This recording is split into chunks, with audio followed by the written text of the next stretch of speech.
देश की दिग्गज ऑटोमोबाइल कंपनी टाटा मोटर्स से जुड़ी एक बहुत बड़ी खबर सामने आई है। आज यानी 24 अक्टूबर से कंपनी के शेयर अब एक नए नाम से ट्रेड होने लगे हैं। अब ये टाटा मोटर्स पैसेंजर व्हीकल्स यानी कि TMPV के नाम से जाना जाएगा। ये बदलाव टाटा मोटर्स की एक बड़ी योजना का हिस्सा है। कंपनी ने हाल ही में अपने पूरे कारोबार को दो अलग अलग हिस्सों में बांट दिया है, जिसे कि डीमर्जर कहते हैं।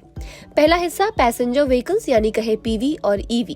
टाटा की कारें, पैसेंजर व्हीकल्स, इलेक्ट्रॉनिक गाड़ियां यानी EVs और जैगुआर लैंड रोवर यानी कि JLR का पूरा कारोबार अब इस नई unit Tata Motors passenger vehicles के तहत आएगा।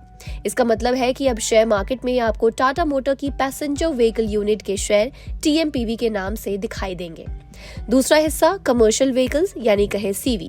ट्रक, बसें और कमर्शियल व्हीकल दूसरी यूनिट यानी TMLCV के तहत ही रहेंगी। कंपनी ने ये कदम इसलिए उठाया है ताकि दोनों यूनिट्स, पैसेंजर्स और कमर्शियल, अपने अपने कारोबार पर बेहतर तरीके से फोकस कर सके और तेजी से ग्रोथ हासिल कर सके। स्टॉक एक्सचेंज BSE ने भी ये अनाउंसमेंट की थी कि नाम बदलने की ये प्रक्रिया आज से लागू हो गई है। आपको बता दें, टाटा मोटर्स का बंटवारा यानी कहे डीमर्जर ऑफिशियल तौर पर 1 अक्टूबर से लागू हो गया है। इस बड़े बदलाव से निवेशकों को काफी फायदा हुआ है। डीमर्जर के तहत निवेशकों को 1:1 के रेशियो में नए शेयर मिले हैं, जिसका सीधा मतलब है कि अगर आपके पास टाटा मोटर्स का एक शेयर था तो आपको नई बनने वाली कमर्शियल व्हीकल कंपनी का एक और शेयर मिला है।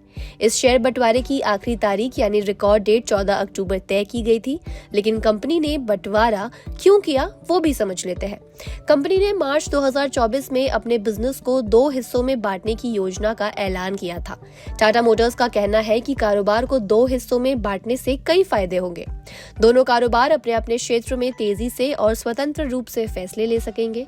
हर यूनिट अपने बिजनेस पर ज्यादा ध्यान दे पाएगी और पूंजी यानी कहे कैपिटल का बेहतर इस्तेमाल किया जा सकेगा। शेयर बाजार के एक्सपर्ट्स का मानना है कि इस कदम से दोनों यूनिट्स को अलग अलग पहचान मिलेगी और उनका वैल्यूएशन सही से हो पाएगा। नोमुरा ने पैसेंजर व्हीकल यूनिट यानी TMPV के लिए 367 रुपए और कमर्शियल व्हीकल यूनिट यानी TMLCV के लिए 365 रुपए का टारगेट प्राइस रखा है।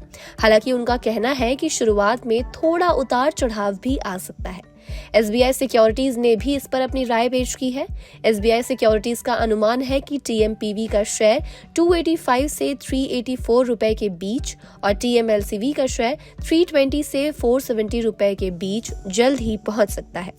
अब टाटा मोटर्स का कमर्शियल व्हीकल कारोबार जल्द ही एक अलग कंपनी के रूप में स्टॉक एक्सचेंज पर लिस्ट होगा, जिसके लिए अभी सरकारी मंजूरी यानी कहे रेगुलेटरी अप्रूवल्स का इंतजार है।